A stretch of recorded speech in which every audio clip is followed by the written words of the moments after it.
Hello and welcome to another episode with the Autistic Angler. So as you've seen by the thumbnail, I bought myself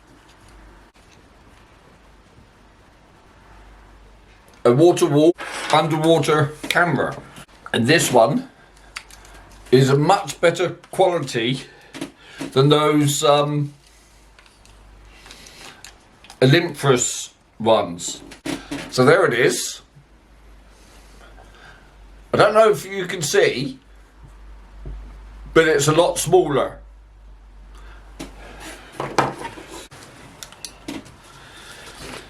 So this one weighs in at 65 grams, which is 2.3 ounces. So hopefully it might be able to be hung underneath the drone. It comes with this, so you're going to fix that into that slot, he says. Is everything? Yeah. Then you push both the black and the, it calls it a button, but that down like that. Then you hold it and pull the rod up, and then that rod goes down there and it all clicks into place. So that now is where you connect your line, front and back. But what I love about this, see this? It comes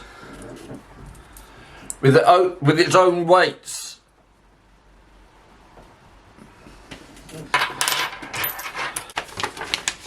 And it shows you some different configurations. So the weights are at 9 and 12 and 15 grams. So as you see from that picture, without any weights, it will float. And the other weights take it underneath the water in different places. So you might have been able to deduce from that, it's designed basically for lure fishing, rather than sitting on the bottom. But it does show you on here a way, I'll show you again, that you can put it on the bottom. Two different ways. One here, and that shows you putting a weight down on the bottom here and not having a weight on the camera. And another way of floating it with a little float above it and a weight down the bottom. Now, both of these scenarios are not for the sea, because obviously, as we discovered with my other setup, on the sea underwater things, you've got to take into account the current and the tides. So, and obviously, chucking it out on the drone like that, if I didn't put anything in there, I might be able to put 1 ounce underneath, but that means on the seabed, it'll only be 1 ounce on the seabed. Because this basically has got some flotation quantities with it. It does come with its own little float, so that you can put the float on a line above it and it will suspend it. Now it does show on one of the pictures it being suspended quite clearly on these two pictures. It shows it being suspended with the float. So it obviously means there's the flotation ratio of that to that is enough to float it. So that's got me thinking about lots of things. If I put a heavier sea float, I might be able to actually suspend it up somewhere. But the trouble is, unless I could see it in action, you don't know where it's all happening. So that's some stuff I've got to think about. So let's go back to today. Today, I'm going to go up to Shawford and see if I can, because the river is a lot lower, if it catches and snags, I'll be able to wade down and catch it. So I'm going to take my waders. But I'm not sure whether to put the small weight in, so just to cock it a little bit, or put the next one in to drop it down underwater a bit. I might just cock it and use it as a bombarder style float. That's exactly what it says, that you can use it as bombarder without weight.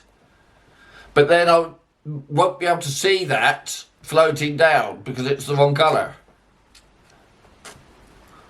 So I haven't decided whether I'm going to put the 9 or the 12 in, because the 12 would, I think I might just stick with the 9 because it's not going to be very deep, the water there anyway. And if I put the 9 in, it fits in perfectly, so it won't come out. And that will just make the camera look downwards. Now, as I'm trotting down, the fly's going to be down here, out the way. So it's only going to be when I'm retrieving it that we'll see the fly.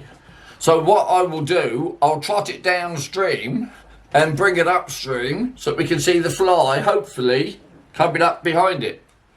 Because the fly is going to be so small, we might only see the gold bead of the fly, because I'm going to use a gold-headed fly so that it actually gets down into the water.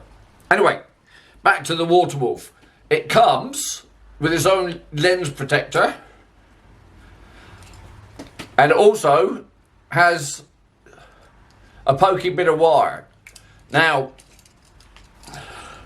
I'm not sure if I like it or not, but this cap that protects the electronics from the water on this one is only a push.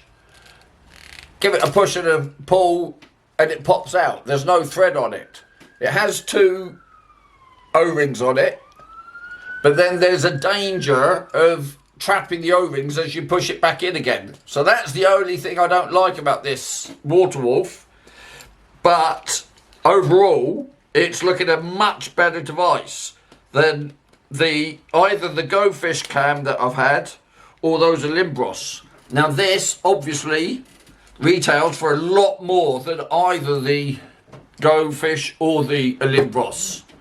So yes, I bought that one off eBay, barely used, so I was lucky yet again to get that as a bargain. So we'll take this up to Shawford and see if we can't see a trout or 2 with it. I'll take the GoPro up so you can see me wading into the streams, and maybe if I'm lucky enough to actually catch a trout, netting the trout. So that's that then. See you up there.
That's the smallest weight I've got, 9 grams, but it seemed to sink it to the bottom, but we'll try it and see what footage we get.